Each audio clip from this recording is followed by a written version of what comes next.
Hello guys, അപ്പോൾ ഇന്ന് എനിക്ക് 2 ശീമച്ചക്ക കിട്ടിയിട്ടുണ്ട് കേട്ടോ. അപ്പോൾ നമ്മുടെ ഇവിടെ ട്രാൻഡ്രത്ത് ഇതിന് ശീമച്ചക്ക എന്നാണ് പറയുന്നത്.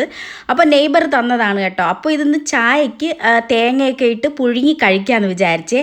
അപ്പോൾ ആദ്യം തന്നെ ഞാൻ അതൊന്ന് അതിൻ്റെ തൊലിയൊക്കെ ഒന്ന് ചെത്തി എടുക്കുന്നുണ്ട് കേട്ടോ. അപ്പോൾ ഇത്തിരി വലിയ ശീമച്ചക്ക ഇന്ന് വയ്ക്കാമെന്ന് കരുതി, ഒന്ന് നാളെ തോരനോ എന്തെങ്കിലും വയ്ക്കാമെന്ന് കരുതി കേട്ടോ. അപ്പോൾ ഇതുകൊണ്ട് പായസം, തോരൻ, പിന്നെ ചിപ്സില്ലേ അതൊക്കെ ഉണ്ടാക്കും. പായസമൊക്കെ ഉണ്ടാക്കുന്നത് കേട്ടപ്പോൾ എനിക്ക് അത്ഭുതമാണ് തോന്നി കേട്ടോ, ഈ ഒരു സംഭവം വെച്ചിട്ട്. സത്യം പറഞ്ഞാൽ ഈ പായസമൊക്കെ വയ്ക്കുന്നത് കേൾക്കുന്നത് ഞാൻ ഇപ്പോഴാണ് കേട്ടോ. ചിപ്സൊക്കെ ഉണ്ടാക്കുമെന്ന് കേട്ടിട്ടുണ്ട്, തോരനും ഒക്കെ ഉണ്ടാക്കുമെന്ന് ഞാൻ കേട്ടിട്ടുണ്ട്. പായസം വയ്ക്കുമെന്ന് ഞാൻ ഇപ്പോഴാണ് അറിയുന്നത്. നമ്മുടെ ചക്ക തന്ന നെയ്ബർ തന്നെയാണ് പറഞ്ഞത് കേട്ടോ, അവർ പായസവും വയ്ക്കുമെന്ന്.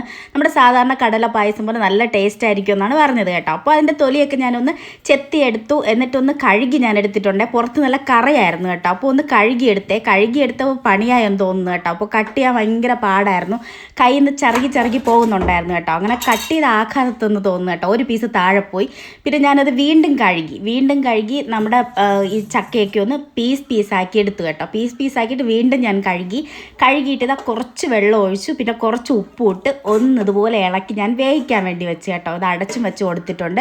അപ്പോൾ ചെറുതീയിലിരുന്ന് അത് നല്ലതുപോലെ വെന്ത് കിട്ടി കേട്ടോ. അങ്ങനെ ചക്കയൊക്കെ വെന്തപ്പോഴത്തേക്കും അമ്മ ഇതാ കുറച്ച് തേങ്ങയും കൂടെ ഇട്ട് കൊടുക്കുന്നുണ്ട്, എന്നിട്ട് ഇതാ ഇളക്കിയും കൂടെ കൊടുക്കുന്നുണ്ട് കേട്ടോ. അപ്പോൾ നമ്മുടെ ചക്ക ഇവിടെ അടിപൊളിയായിട്ട് റെഡി ആയിട്ടുണ്ട്. എന്നിട്ട് ഞാനിതാ ടേസ്റ്റ് നോക്കിയാണ് കേട്ടോ.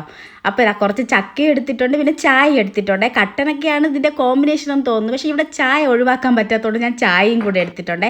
എന്നിട്ട് ഇതാ കഴിക്കുന്നുണ്ട് കേട്ടോ. നല്ല ടേസ്റ്റ് ആയിരുന്നു കേട്ടോ. അപ്പോൾ ഇന്നത്തെ വീഡിയോ ഇത്രയേ ഉള്ളൂ. Tata, bye bye, see U.